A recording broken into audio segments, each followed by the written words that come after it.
Hiya, this week in the garage we'll be fitting a charger lead. It's got a Tamiya connector. This will enable us to run the Optimate 3. This will be in the garage, charger lead will be on the bike. On this particular bike the charger lead needs to be fitted under the tank, because that's where the battery is located. Battery located down here.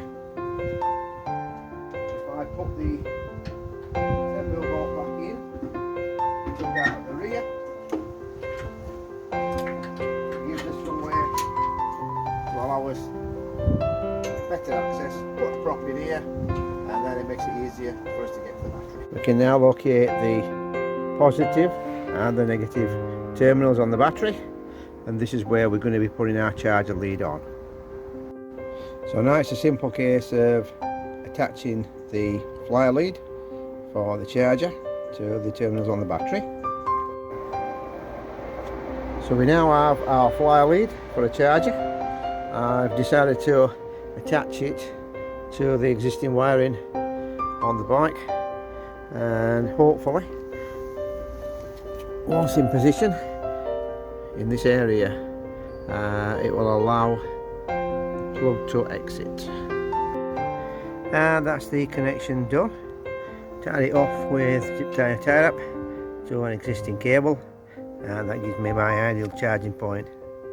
All that's left to do now is reinstate the wiring in the correct areas, drop the prop and refit the tank and seat. So after we replace the bolt on the rear section of the tank and the two at the front, just checked that there's no trap cables. Got our charger working. Just about see a light saying that it's on charge and it's on to its job. And then down here we have our lead, so we can leave it there overnight for charging. This is a normal flyer lead and crocodile connectors with the Tamiya connector on the end that usually come with the kit. I don't want to keep taking the tank off to charge the battery, so that's why we've installed the flyer lead. Another bit of kit that I've been using today is this Teng tool kit. It's a small socket, goes right up to 13, right down to number 4.